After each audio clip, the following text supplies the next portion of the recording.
looked ahead in Week 2. It's the Raiders taking on Pittsburgh. With more on the matchup, let's kick it off with our very own Aditi Kinkhabwala. It's time for today's wake-up call presented by Verizon. Okay, Steelers head coach Mike Tomlin decided to take the glass-half-full approach when it came to the new offense his team unveiled in that Week 1 Sunday upset of the Bills. Now, did Ben Roethlisberger have more time to throw the ball than he did a year ago? No. Did Ben Roethlisberger connect on any deep balls, something that plagued him and his receivers a year ago? No. Did the Steelers run the ball any better than they did all of last season when they were worst in the NFL? No. But Tomlin said that there were definitely some positive signs, especially when it came to his very green and very young offensive line. I love the spirit in which they worked. I love the demeanor in which they worked. I love the physicality in which they worked. The quality of our work has to get better. We have to develop skill relative to that position. We got to develop individual and collective know-how and cohesion.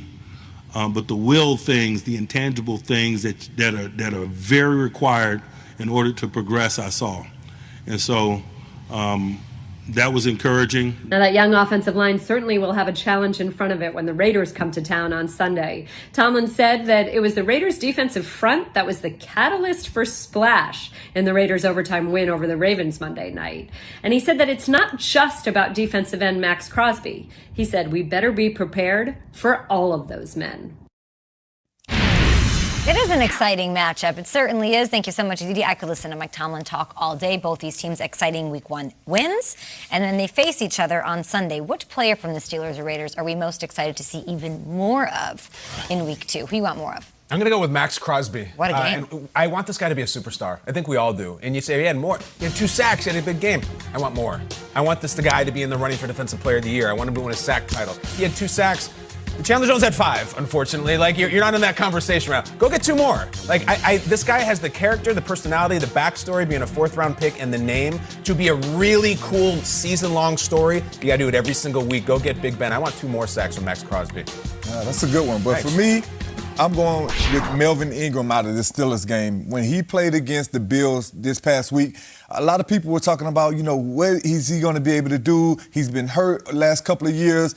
But Dupree is gone. Melvin made Steelers fan completely forget about him. That's awesome. He came out. He had 8 pressures. Had a couple of opportunities for sacks. He got held. He forced the fumble. Melvin was excellent in that game. And I feel like, along with T.J. Watt and what they're able to do, they can become the best tandem in the league if they keep playing the way that they did. It's well said. My pick for Offensive Rookie of the Year, Thomas, was Najee Harris. And the Bills did a good job of sort of bottling him up a little bit. We know the offensive line's an issue. The Bills kept him under wraps. Just 45 yards, guys. 45 yards on 16 carries. It wasn't great. So as my preseason pick for Rookie of the Year, I'd like to see him unleashed and really do his thing up against the Raiders. Right? The Steelers started 6 different rookies in this game, and they beat the Bills in Buffalo, and Najee, of course, was one of them. Freiermuth, we know, is the tight end now, but they started a rookie at left tackle, and he held his own. Dan Moore Jr. is his name. Dan Moore Jr. Okay. 4th rounder out of Texas A&M. To be starting on Ben Roethlisberger's offensive line as his blindside guy in your first year, and to now have to face Yannick Ngakoue and Maxx Crosby and what the Raiders bring from their pass rush.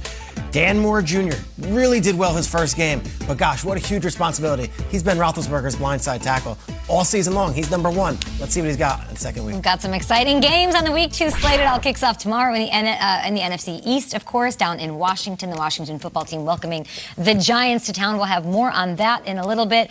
Also, I cannot tell you guys how many fantasy football questions I got for Which Guy Wednesday that were Jameis Winston or Aaron Rodgers. Jameis Winston against